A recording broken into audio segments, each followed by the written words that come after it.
Welcome back to the podcast. My guest today is Daniel Buitrago. Is that right, Buitrago? Yeah, that's a very good effort. Yeah, that means hey, good job. But there's probably some sort of little something to it that I didn't pick up. Yeah, no, that's just a very American way to say it. Yes, that's a very nice way of saying how I said it. Yeah. Good. Daniel is co-founder of the Alaska Wild Project. He is the owner of Anchortown Dogs in Anchorage and a graduate of East Anchorage High School. I wanted to serve that up for you. Yes, T-Birds. I noticed when I was on your podcast, I guess a couple of months ago now, you were pretty adamant, pretty proud of being a T-Bird graduate. Yeah, I don't know. I'm not really sure why, but it's just like something that we're very proud of where we grew up and where we're at nowadays. You know, pretty much coming from very little to being somewhat successful in ventures that we're trying to do here. Mm-hmm. How much has Anchorage changed since you graduated? Because I think back to my hometown of Klawock, and really nothing has, I mean, things have kind of changed, but as far as like growth, expansion, things like that, it really just hasn't. But Ketchikan has changed even in the years that I've been there, and certainly since I was in high school. How much has Anchorage changed since you were in high school? I think a lot of things have changed and some things have stayed the same. There's a lot more outside influence, I want to say, like box stores and, chains, restaurant chains and things like that you see come through. Kind of put a shutdown on a lot of the local old mom and pop stores and things like that that were originally around when, growing up. So that's probably the major change. And then the amount of people as well. I mean, there's so many more people now in Anchorage than when I was in high school, it seems like. Mm-hmm. Has that change been good, bad? Is it a tie, give and take? I know it's a pretty complex thing, but I think like your gut reaction to that, has the change been good? Yeah, I think it's been good, but selfishly, I wish that less people were here. Yeah. But on the flip side, having all the people here and the tourists here is good for my business. Mm-hmm. So I like that side of it. But then, when you're stuck in traffic and you're in Anchorage, Alaska, it's probably the last thing you think that's going to happen up here. But it happens, Yeah, I think that tourism thing is one of the reasons why Klawock has stayed pretty much the same. There isn't really much tourism there. There's some charter fishing and some outfitting, so people come there to fish and hunt, but they don't really go there to do much of a tourism thing.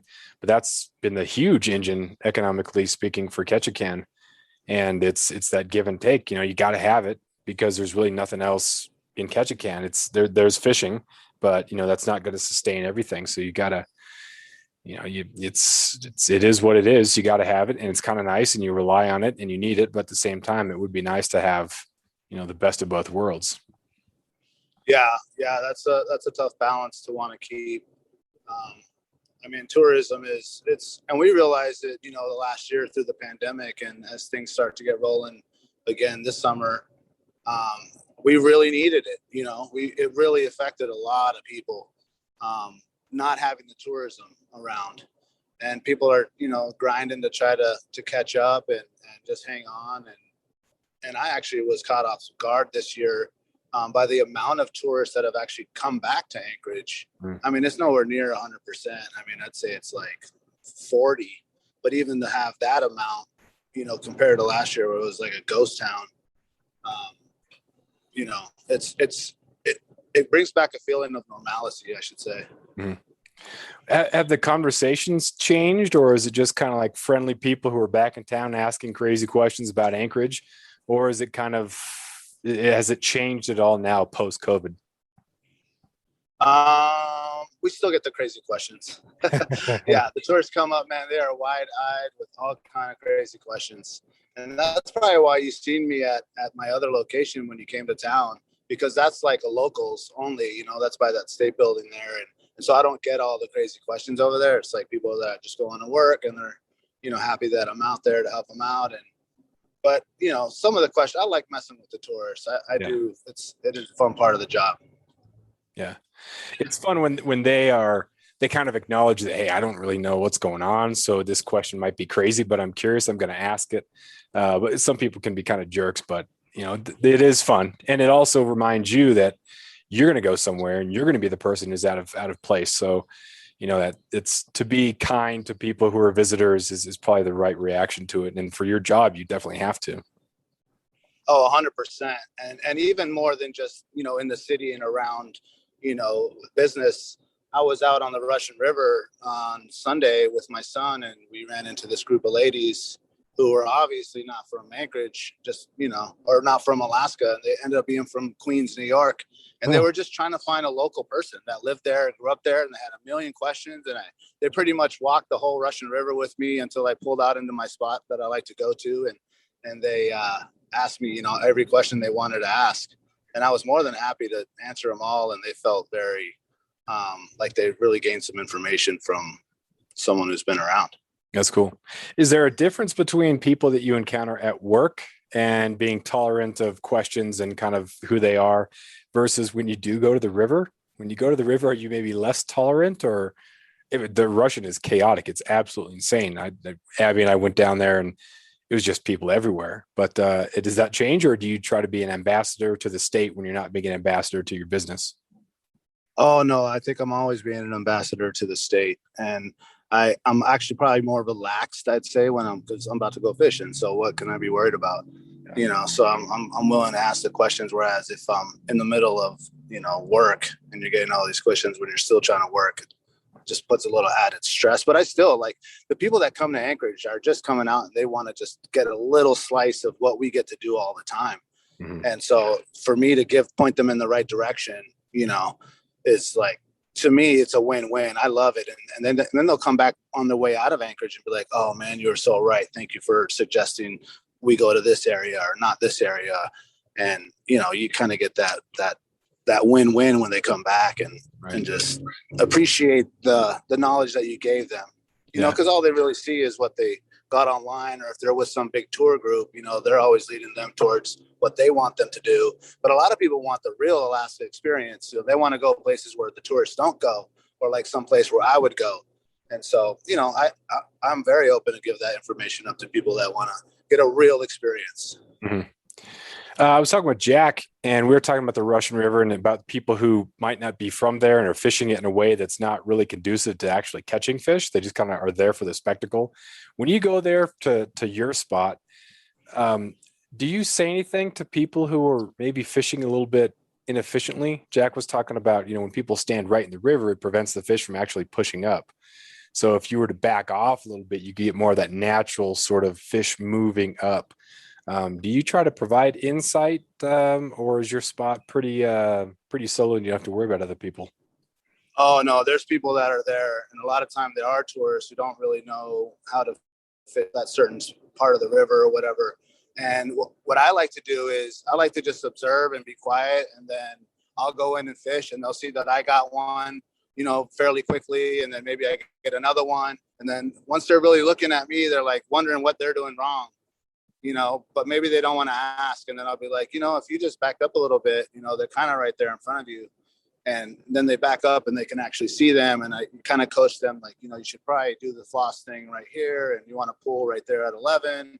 And then, and then I just go back and move on back to my fishing, kind of give them those little pointers. And then if they get one, the first thing they want to do is like point at you and say, fish on, this guy told me. Yeah. It's so wild. I've never seen the flossing program before. I've seen, there's some terminal fisheries down in Southeast where you can snag below the mouth. And so, it's not that one is better than the other, but it is the method, and just kind of see that and see so many people doing it. It's almost artistic in its method, but cool to see for sure. Like I knew there's going to be crowds, but it's really cool to just kind of see. And there was definitely a different vibe, a different camaraderie there. There's a lot of people who are just kind of hanging out, having a good time. And you have to appreciate that, because you can't just be about, I want to go to the river and have no one else there. Sometimes you're going to go to a place and it's going to be a spectacle, and kind of enjoy it for what it is. Oh, 100%. And that was actually one thing that I was explaining to my son when we were there, because normally his all of experiences has been going on the raft or going on these other places where there's really not that many people. And he wanted to go to the Russian because I took him there when we went at the end of the season, when all the sockeye are all red and there's no people there because all the fish are like spawning, but my son still loves to go and see the fish and just catch those red ones and practice, good time for them to practice, like how to get the hook out of the mouth and, how to get out of a snag. And there's nobody around, but there's all those fish in there for them to just play around with and have fun. And then I'm able to go there and try to get some trout and stuff.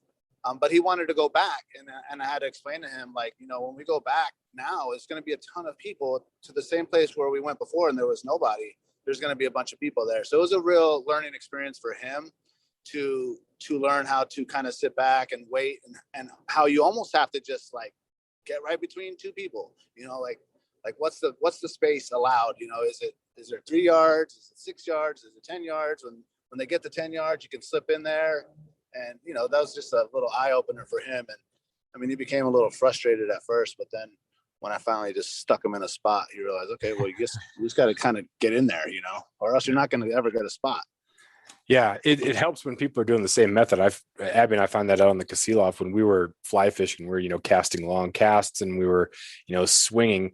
Like there were some places that we absolutely could not do that. So I think you kind of go there and you see what's going on and adjust to that. It's that's important. That etiquette thing is key.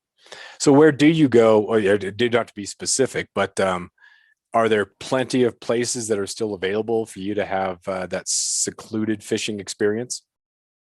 I wouldn't say, like, you mean on the Russian? No, like just anywhere in general. So like if you want to catch some sockeye, but it's going to be crowded, you go to the Russian. Is there something else like, hey, maybe we're going to go trout this weekend, or we're going to go silver somewhere else that people don't really know about? I mean, I don't really go to anywhere that nobody knows about. I mean, just the ability to have the raft and go to some of these other bends where some people can't access unless you have a raft. I like to do that. And I really like to camp on the river. A lot of people aren't doing that. And so that gives you the opportunity to really fish late or really fish early when there's nobody out there. And so I have some really good corners, after the ferry. Pretty much any of those bends are almost just as good as right leading up to the confluence. There's just less people there or no people there. Yeah. So I like to go out there, and that's actually my favorite way to go actually get sockeye, is to camp on the river, choose one of those spots, and then you can spend time and really learn that corner or that bend in that little area. And I've camped on pretty much every corner on down from the ferry and even above the ferry. But that's my favorite way to just kind of get away from people, unless you're doing like an ocean boat thing or like a Gokana, but that's not more harvesting salmon. That's just fishing for trout. Yeah. Abby and I found a spot on the upper, I think it's the last put in before Skilak Lake. Is it Skilak Lake? Is that the right one there? Yes. Yeah. JJ's, Jim's, John's. Jim's. Yeah. Yep. So we hiked down from there, which is cool. There's that trail there too, which is nice. But like you said, it's kind of cool to find a little bit of space and learn it. And it was cool to, we walked down river and, no one else was there. And so we were able to kind of figure it out. And it's a pretty crazy river to wade because you can't see the bottom. Mm-hmm. And it seems like it's pretty solid, but you can have this like little dip or this undulation, and all of a sudden it just falls out from under you, or you get this boulder or rock. So it's got to be really careful, but it was fun to find a spot on the world famous Kenai River, where we were catching rainbows and dollies. Didn't get any sockeye, but it's if you do a little bit of work, you can get away from that. And man, it's awesome. After years of fine print contracts and getting ripped off by big wireless providers, if we've learned anything, it's that there's always a catch. So when I first heard that Mint Mobile offers premium wireless starting at just $15 a month, I thought, what's the catch? But after talking to them and using their service, it all made sense. There isn't one. Mint Mobile's secret sauce is that they're the first company to sell wireless service online only. They cut out the cost of retail stores and pass those sweet savings directly to you. For anyone who hates their phone bill, Mint Mobile offers premium wireless for just $15 a month. I was hesitant about having to get a new phone and a new phone number, but with Mint, you can use your own phone with any Mint Mobile plan and keep your same phone and your same phone number along with all of your existing contacts. Mint Mobile gives you the best rate whether you're buying for one or for a family, and at Mint, families start at 2 lines. All plans come with unlimited talk and text plus high-speed data delivered on the nation's largest 5G network. Switch to Mint Mobile and get premium wireless service starting at just $15 a month. To get your new wireless plan for just $15 a month and to get the plan shipped to your door for free, go to mintmobile.com/waypoint. That is mintmobile.com/waypoint. Cut your wireless bill to $15 a month at mintmobile.com/waypoint. Yeah, definitely. And a lot of people, I would say, 95 to 99% of the people never go past Jim Landing. And so even if you have the raft and you're prepared with the motor to motor out a ski lac, that's excellent fishing there. And there's like nobody there. And there are those trails that you can get down in there that, I mean, you got to be willing to hike a little bit and to get away from the people and get that experience that you're looking for. Yeah. We hiked down and we were super excited. We're going to fish every little thing. We're going to fish it hard. It looked like the water kind of slowed down a little bit as it was kind of coming out of the canyon or whatever. And I broke my rod tip within like a half hour of fishing. I thought, oh no. Man. And it's, so you're a couple miles away from the truck and you have to go all the way up. Yeah. And so I just kind of watched Abby fish for a little bit, and she hooked up with a sockeye and it just took off downriver. And it was funny because sometimes people like panic and just like grab the line when you're fly fishing, which, you're so paranoid about the drag, just taking line. And so she kind of cinched down on it, and then it took more line. It was just pretty sweet, but ended up coming off. But, even that as a memory of something, even though it's not successful, like you have those days where you can just, there was that day you lost the fish and I broke the rod tip, but man, that was some cool country. Yeah. Just being out there is so beautiful. And even if you get one on and lose them, I mean, you lose more than you actually land. And just that feeling of having them on is great. And I love to like even have one on and pass it to my son so that he can just get the feeling, of like, oh, this is actually a pretty big sockeye. You should compare this to like the little trout you got before, or the dolly, or, even ice fishing that we love to do. Have you had the opportunity to instruct him on how to handle losing a fish, or when it breaks off, does he kind of look at you for, okay, I want to be really mad. Like, what's the right thing to do? Yes, that has been a work in progress. And I actually think this last trip, he kind of got it. Whereas he would always want to put his hand on that line. And if it whips back out, it only takes one time to really get that line burn on your hand. You realize, okay, I shouldn't do that. So, I just tell him, well, you really want to put your hand on that reel and grab it, or, lift up, if you keep your tip up, it's not going to run out like that. And so he just really wants to just like reel it in right away. I'm like, oh, you got to let him play a little bit, especially if you got him hooked good in the mouth, he's going to turn and come back up. And, when he gives you that slack, then you reel it up.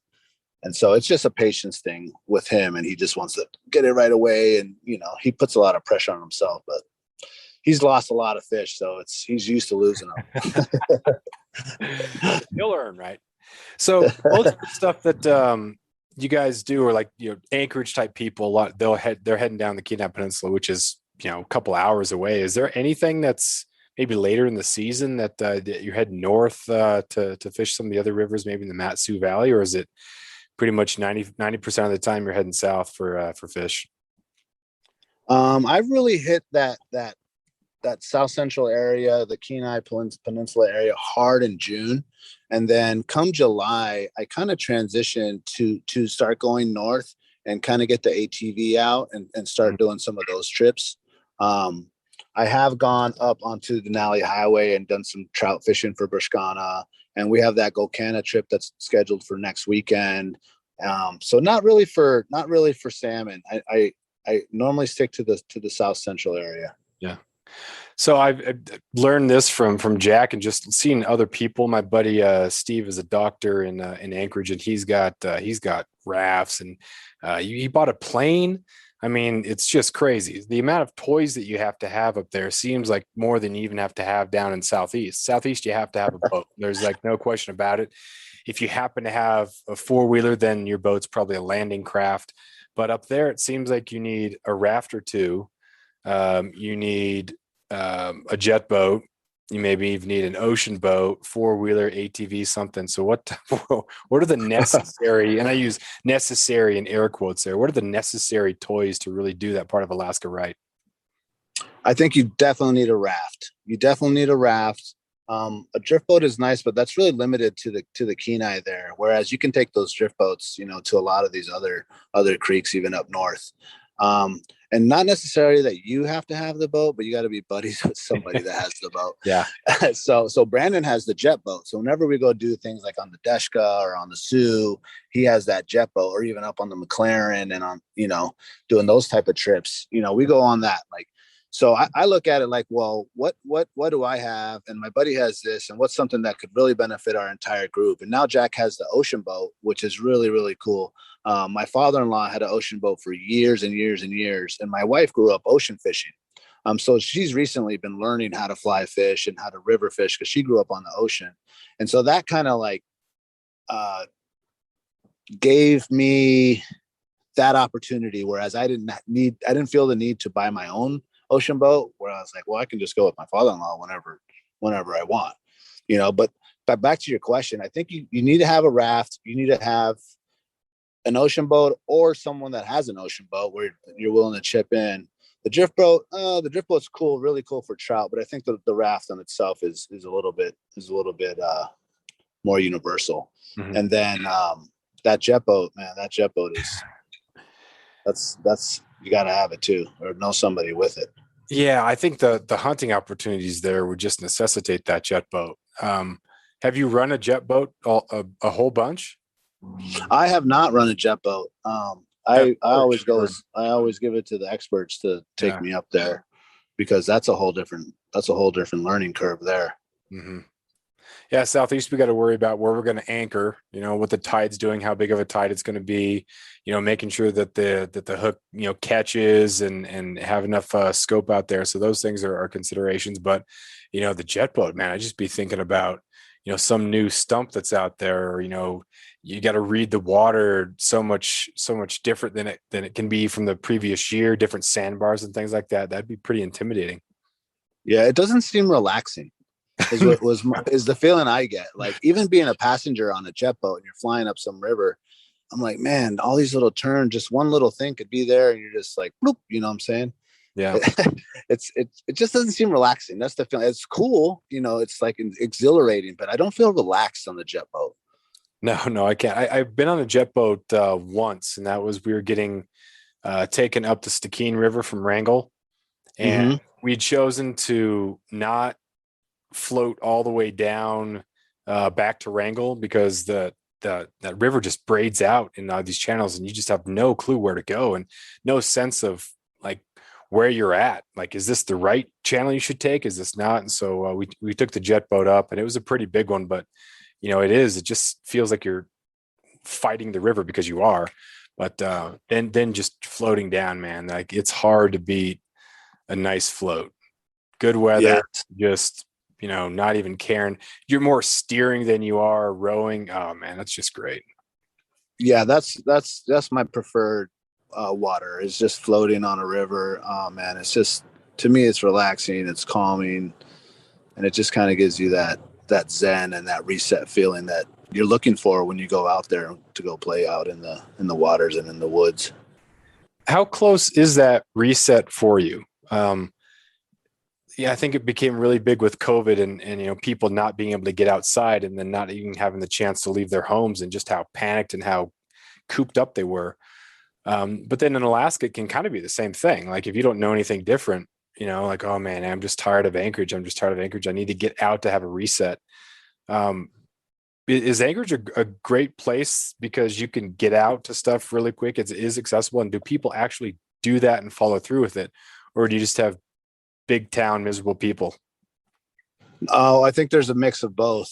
You definitely have the people that just don't know much about getting out, especially in the wintertime. But I think we were positioned very, very well to, head south or head north to get away and to get that reset. I mean, I was getting that during the pandemic, even just going to some of these local lakes around Anchorage for ice fishing. And that was just like, man, you're out there by yourself. It's a beautiful day. It's not that cold. There's nobody around. It's quiet. There's eagles, and it's just, you can get that full reset right there. Or you can just go, not very far outside of Anchorage and just go to even Portage Creek and take your little one-man raft and just go float that. And, you can you get a full reset there in a few hours. Yeah. Yeah, that's so important. It's so nice to, especially during the winter, like you said, like having something that can kind of get you out of that. And it's cold and it's dark, and it can be tempting to just kind of stay inside and just hunker down until, the weather gets nice, but all of a sudden it's been 2 months and you haven't really done a whole lot. Yeah. And I've been into lately too, is having like campfires in my backyard in the wintertime. Nice. And it just kind of gives me a different kind of vibe there, like a camping vibe of when you're sitting there in the campfire and, there's snow everywhere and, no real worries on your mind other than keeping the fire stoked. Yeah. Some of the neighborhoods of Anchorage are great because they don't have that big city feel. Like there's kind of an attitude, being from Southeast, a really small town, and people look at Anchorage like, oh, that's not even Alaska, because that's Anchorage, that's just your typical big city versus small city attitude. But if you get away from some of the main thoroughfares, it definitely has a kind of a small town feel, which is kind of odd, being so much bigger than everywhere else. But when we were driving out to Earthquake Park to walk around a little bit, it just, you couldn't Definitely tell such a big city. Yeah, you're right. And that whole Turnagain area, I mean, that's where I live. That's where Jack lives. And that's where I really want to live, where I want to buy my forever home in that same area. Because you get that feeling of community right there, and you get to know everyone around there. And they now have like the rustic goat that's right there. That's really, really cool. We actually discussed that on one of the podcasts, that there should be more like little community neighborhood bakeries and breweries and little things like that, where you don't really have to travel far. You can just ride your bike or even walk to some of these places, and it just creates that tight knit community for that little area that you're in. Yeah, community is such a huge thing. We're talking about, how we can be better for students, right? How can they feel more connected with other people, and how other, even adults can feel connected with other people. The community is so, so important.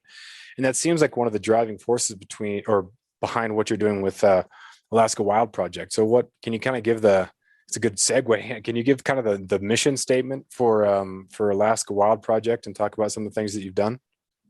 Yeah. So our goal with Alaska Wild Project is pretty much to just shed light on all these different little cultures and all these activities that are going around us and happening around us all the time that maybe you don't know about. And so you're so used to just, let's say if you're in the fat tire biking community and that's your whole entire thing, and you're in that group, but side by side with that is the cross country skiing community and all their races.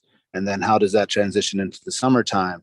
And so there's all these things that people are doing, from raising dogs for dog sledding, to, surfing the boar tide, to, ATV riding. And there's all these different cultures and clubs and activities that people are doing in Alaska, even from art, even from taxidermy and painting and building and woodwork.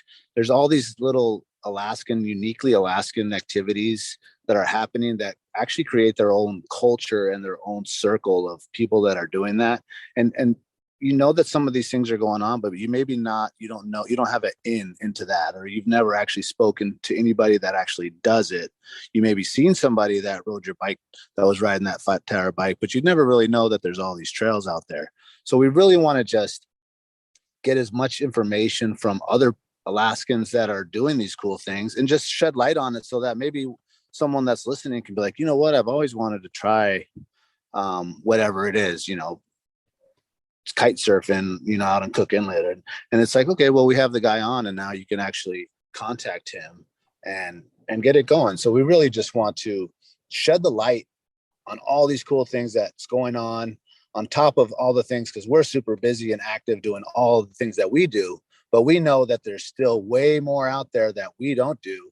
And we just want to create the platform and the opportunity for the people that are doing those activities to come and speak, so that maybe they can draw some more people into their circle. Yeah, I think that's so important, especially when you're getting through the winter. Is one of the biggest things that connects people together, is just that commonality, that common thread. Like, you might like to do this, and I might like to do this, but we're not that different. And like, I can appreciate, I might not want to windsurf, or I really thought about it, but you know what?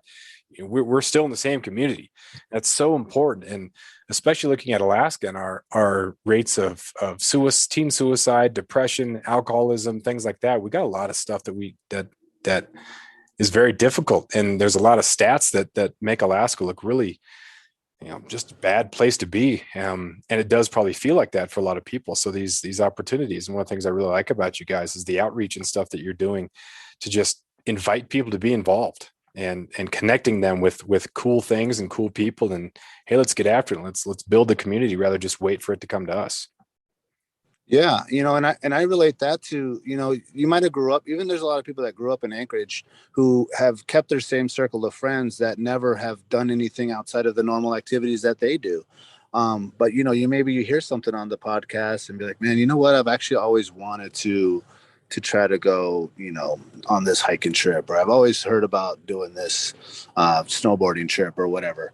And then they can have the opportunity to connect with us or reach out and hopefully bring that entire thing to their circle. And I can also relate to it to ice fishing. Like, we just got into ice fishing, my son and myself, and Brandon had done it years and years in the past, and he stopped doing it. And I kind of brought it back. And now we have this big group of families that we call. We're like, hey, we're going out to Finger Lake, or we're going out to Big Lake, whoever wants to come. And there's maybe like 10 different families now that have gotten into it, would have probably never done it if one person just didn't invite them, Mm-hmm.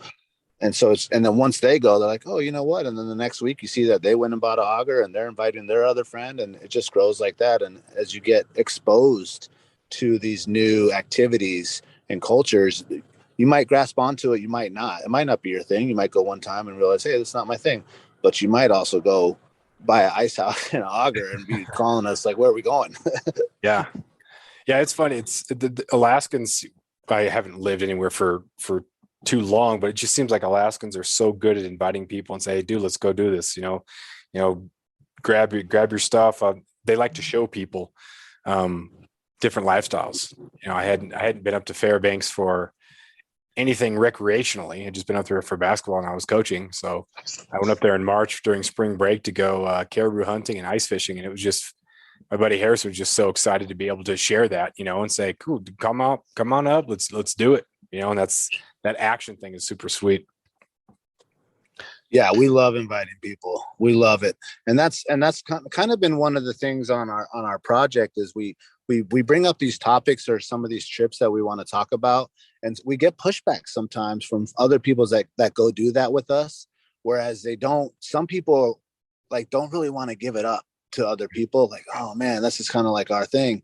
And in my personal mind, I'm like, man, I kind of want everyone to be able to experience this because it's so cool. So we should just tell people a little bit on how to do it and what we do to make it happen. And if someone really wants to do it, they can call us and pursue, if they really want to do it, and we can walk them through it. It's not like we're giving up any secret spots or like, exact details. But if someone was to reach out, and people have reached out and be like, hey, we heard that you guys do this, what is the best place to put in? What is the best place to take out on this creek? And what's a better fishing hole than I got here? I fish this all the time, but I always go to the same spot, of any other places on this river or on this lake.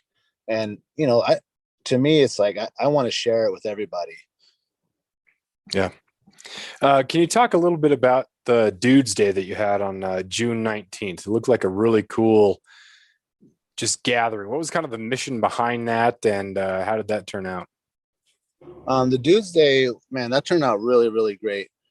Basically, we wanted to bring a lot of these local businesses and companies that have a lot of cool outdoor things and maybe things for dads all to one location, so that if you're a last minute shopper, or if you're shopping for yourself as a dad, you could go there and pretty much hit up, instead of having to take a whole entire 2 weeks to go to Mountain View Sports, and then one day you're going to go to Full Core Archery, or one day you're going to go to this coffee company, and one day you're going to go by Alaska Wild Project, or you're going to go to Local Greens. It was like, let's just get all these people that we know have cool stuff and cool things going on that people might want to hear about or learn about or buy a product of theirs, and try to get them all in one location on one day so that people can kind of hit all of them at once, instead of having to, go through traffic. And, you go to Mountain View Sports, you'll be in there for a couple hours browsing around, and there goes the day. And then maybe you don't find something and you're like, oh, well, I guess I got to go tomorrow to this store. Whereas with the Dudes Day, it was like, let's get everyone together, all these cool things all in one, so that people can just feel like they can go to one place and find something that their dad will love, or they will love, or their brother, whoever they were shopping for. And I think we accomplished it. It was a really good turnout. Was there any pushback with that? I mean, were there people saying, well, we already have this thing going on there? Or did you approach some businesses that said, no, we're not interested at all? And then how did you handle that? The only pushback we got was people being understaffed to be able to run their store and have a booth set up. So that was one, like Kevin over there at Barney's. He would have loved to have been there.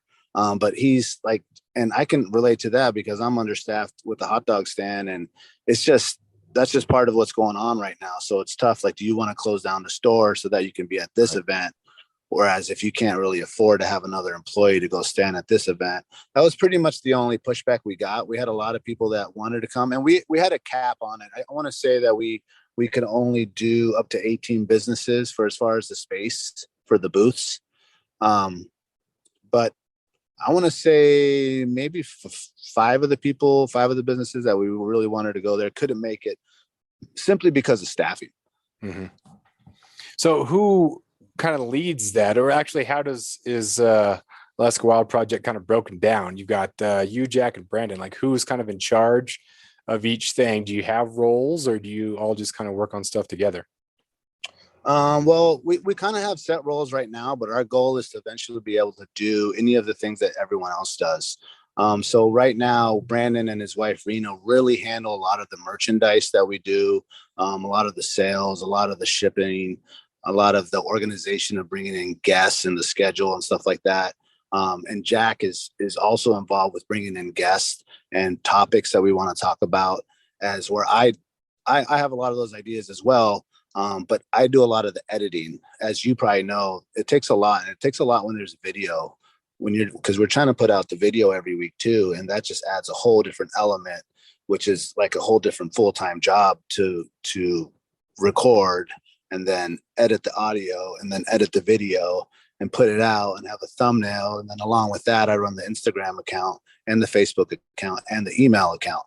So it's so as this stuff is coming in, I'm like relating messages to everybody, and then we all make decisions together. We're like, all right, well, juggling these schedules is crazy right now in the summer, because I'm running gunning with my businesses, and Jack has his businesses, and Brandon's got all his stuff going on. So it's like we're all on the same page. We're talking every single day on text and sending these dates, and this person can come in, they can come in there. But now, are you on this trip? Oh, I'm on this trip. It's a real juggling act, but it's fun. It's all a big team.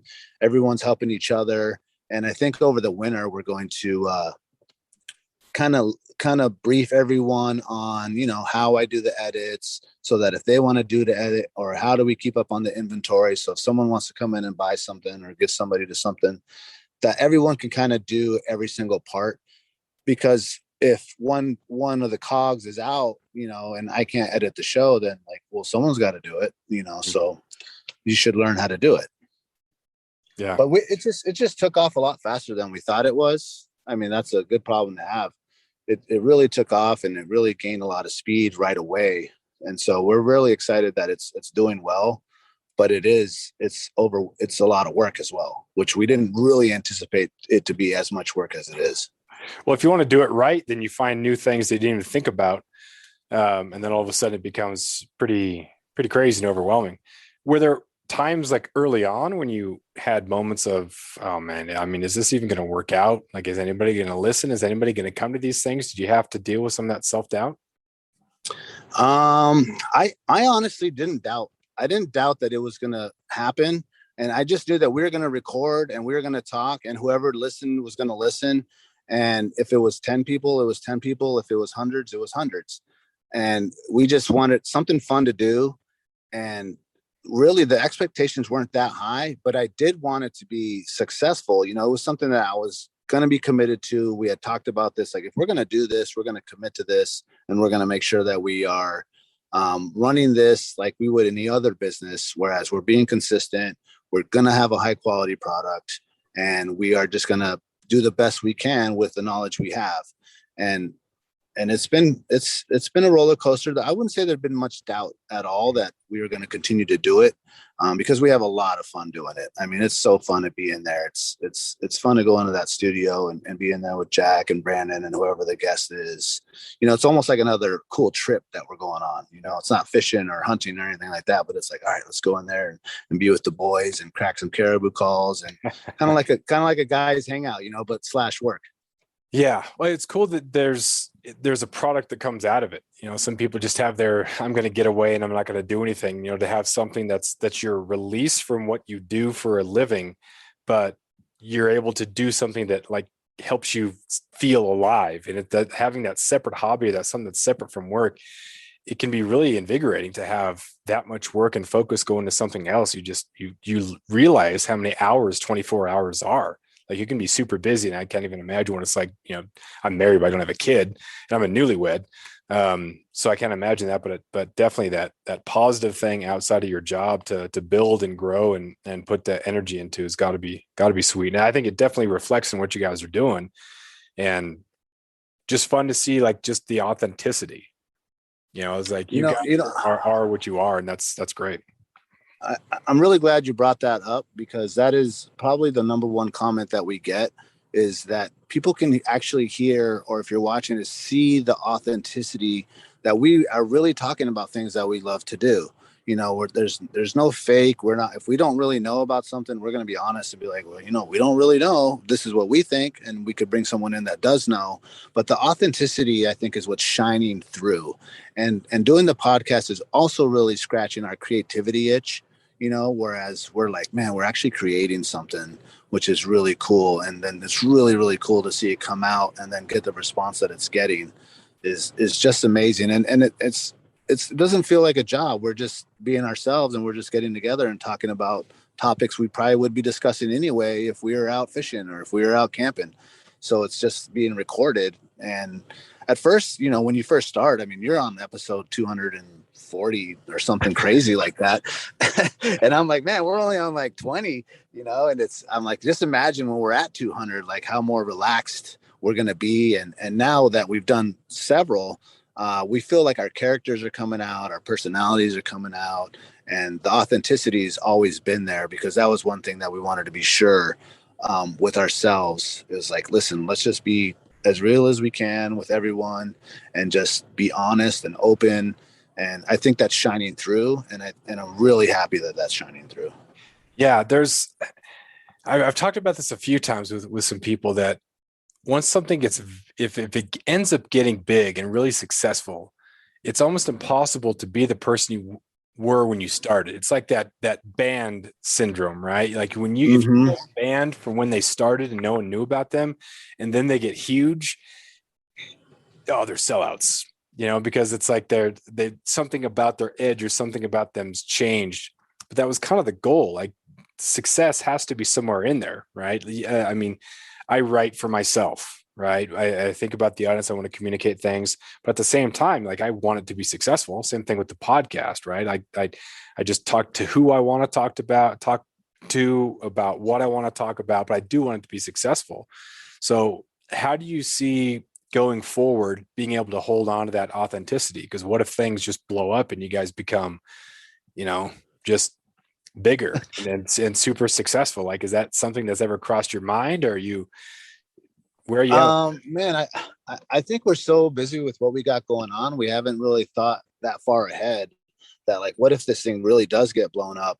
but I think we still want to be true to our roots and Alaskan as possible. Like, I don't really see us like, taking these crazy ads from, some outside company. Like, we want to support Alaskans, and we want to be totally Alaskan and supported by Alaska businesses and Alaska people.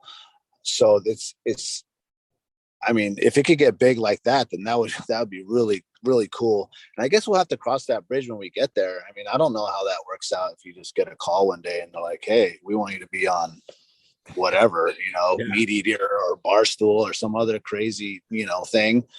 And we're not even looking that far ahead. We're trying to stay with what we got going next week.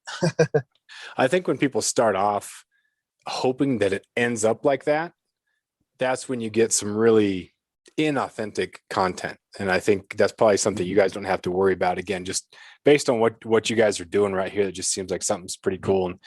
And yeah, I don't think that's going to be something you're going to have to worry about. Hopefully it'll be very successful, of course. But yeah, there's interesting opportunities that come up. Like when I published this book, I went through Amazon because it was just, Amazon is the devil, right? Like, I mean, terrible, but at the same time, like that was kind of the best opportunity for me to get this out here. So it became about what I wanted to give to people and have them read. And, Amazon happened to be the best vessel for me. So, yeah, we'll see. Yeah. There's give and take there, but I guess the goal is to just remain authentic as possible and just be true to ourselves. And if that's what becomes successful, then we don't ever have to change. Yeah, that's good. So what's coming up? Do you got some more late summer stuff going on? Any events on the horizon? As far as Alaska Wild Project events, we have been doing a game meet party. That we've been doing for years before we actually even started the podcast. And that's something that we want to. It was normally a boys' night, and as you could tell, I mean, the women push back hard. They're like, "Well, we want to come. We like to eat that stuff too." So what we're trying to do is almost like a potluck style thing where we maybe go rent out a cool brewery. Maybe even a Double Shovel or one of the other really nice breweries in town. And we kind of just like rent out the whole place, have them involved, and everyone bring whatever dish that you have from whatever, critter, animal, or fish that you got that year. And so that it can give an opportunity for people to try some other flavors and some other Alaska meats, and maybe even get a recipe that you like. And that's something that the wives were really wanting to do, because the boys, we get together, and I did it at my house the last 5 years, and it's gotten bigger and bigger and bigger. And now the wife's like, well, we're not doing it over here anymore, because I got to send her out to Girdwood to go to, Jack's cabin with the kids so I can have 50 dudes at my house. Nice. That's great. What about winter type stuff? Do you have some specific things that you got going on for winter or plan to get through that? Yeah, I think we're gonna step it up big time on the single track stuff with the bikes. I got a bike. I was listening to the podcast with you and Jack. You got your bike, and I've been waiting to pull the trigger on a bike as well. So we want to do some stuff with those guys and maybe set up some cool trips with that. And then we're also going to get together with Dustin from the Bait Shack and do some ice fishing stuff. I know he has a jamboree that's set up with Jewel Lake for the kids, and he's setting up another like a derby but for ice fishing. So we really want to get involved with him in that and do some more community events where people can meet up at the lake and have a big feast and maybe do a live podcast out there. I think doing the live podcast and going to these events and these places and these businesses is something that we're going to get into more, because it just creates a whole nother vibe, not for just the listeners but for the business that we're going to. Yeah, for sure. That's cool. Well, what else you got for like a closer, man? Where can incorporate where people could find you, and just any sort of closing advice, insight, thoughts, or anything that we missed?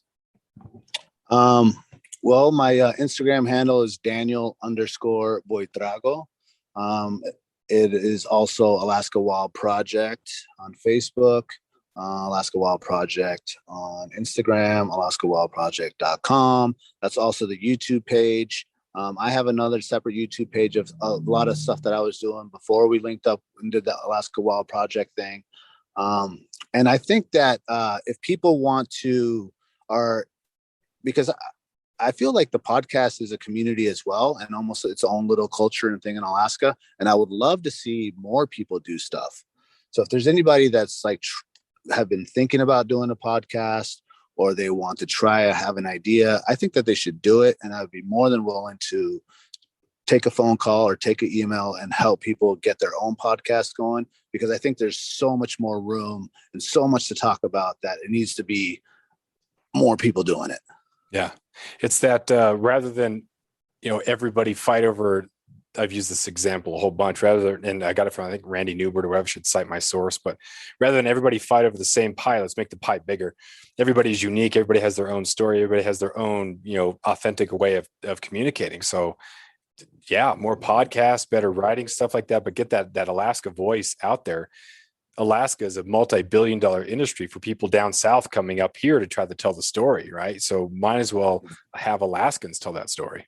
Yes, exactly. Let's tell our own stories and get it out there, because people are hungry to hear them. Yeah. But if you do want to come up here, then that's fine, right? we're not. Oh yeah, 100%. Come up and come down to Anchortown Dogs down there on 4th Avenue, get a hot dog, go to Double Shovel and get some cider, and definitely do that. Perfect. I got to tell you, that was a good day. We walking down Anchorage and stopped by, got some dogs, and then went and visited Jack at Double Shovel. That was pretty sweet. Yeah, it was good to see you out there. I'm glad you guys had a good time, you and the wife. I was following you on the Instagram there, all your trips and all the fish and cool things that you guys were doing. I'm really glad you guys had a good experience down here. Yeah, it was fun. Or up here to you guys. Yeah, definitely. It's up. Different part of the state, it's just it's such a massive state, and there's different things to go out and do. So yeah, it's fishing, but it's a different type of fishing, a different experience, and just so much fun to be able to see a different part. Yeah, definitely. And next time you come up, man, we gotta have some more time so we can go take you out on the raft and go take you out to some of these other spots. You don't have to twist my arm about that. And I know Abby's excited about that too. So yeah. Cool. Well, thanks a lot, man. I really appreciate it. Thank you for all that you're doing, being a great ambassador to the state or for the state. And we'll be in touch. All right, Jeff. Good to hear from you. Take care, buddy. Later.